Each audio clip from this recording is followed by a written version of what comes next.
This is a head shell from a Sansui turntable.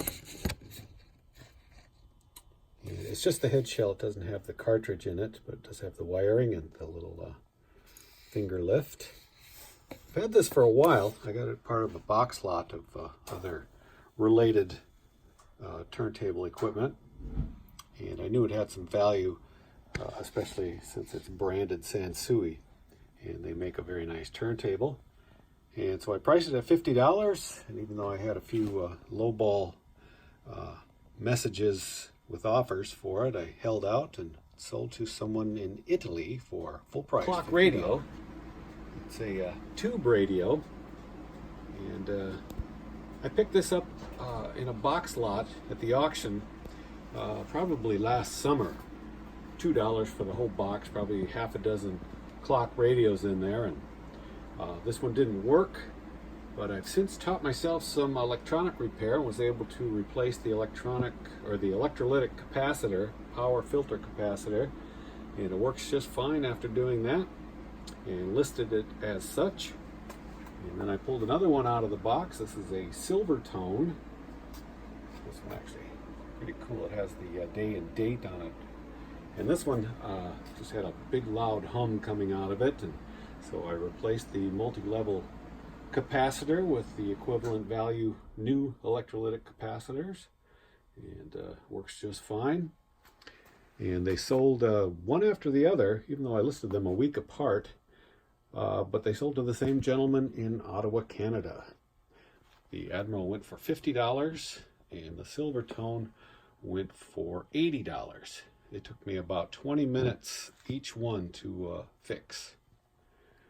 I'm going to be looking for more of these non-working clock radios. Today, yesterday, besides those 2 clock radios that sold, I sold 3 more items, and that brought my total up to $800 yesterday, including this vintage Chevy Impala promo model.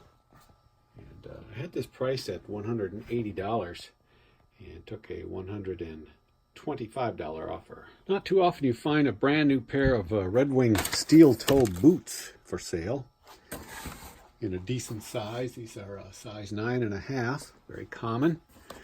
And I didn't find these at a garage sale, that's for sure. I found them on Facebook Marketplace, I believe, and had to meet the guy. You want to meet at the police station. Our police station even has 2 parking spots designated for internet transactions. And I did have to pay $60 for them, but I knew there was a lot of profit left even after paying $60. Priced them at $195, and it took about 3 weeks to sell. These are cords from a dual turntable, and they're the phono cords, power cord, and the ground cord. And I was just parting that turntable out and threw these cords up. They sold on Trugether for $17. This is a very old Caxton edition of Hans Andersen Fairy Tales, printed in 1899. It's actually was translated by a Mrs. H.B. Paul for a younger audience. And I had this priced at $30. Through research, it wasn't worth that much money, although it's in good condition. And I got an offer of $15, and I came down to $25, and they came up to $20, and we agreed on that. This is an AudioVox FM converter for your vintage car. You plug the antenna into the back of it, and then this goes into the back of the AM radio, and you're able to get FM signals. That is the theory. I was unable to test this one because I don't have a AM radio, car radio to test it with.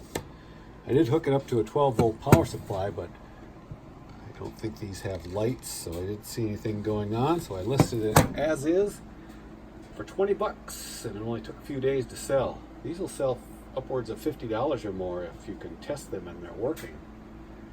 So I should keep my eye out for an AM radio that I can do these tests on, because I run into these every now and then. This was just part of a box lot. Again, audio box FM converter, 20 bucks. I found these, what are menus, in a box lot that I picked up last year and put them up for sale then, but I finally have sold one. They are menus from the City Cafe in Broken Bow, Nebraska. Different scenes, and unused, never folded up or anything. Quite a few years ago, if you can tell from the prices on some of these things. I thought they were kind of cool, and somebody from Nebraska or a traveler that may have stopped there at one time would pick these up. I priced them separately, though, not in lots, and I priced them at $18 a piece, and I finally sold one. And it happened to be the only one that was folded in the whole lot, and it's the only one featuring the Eiffel Tower. Actually, this will be a lot easier to ship since it's already folded.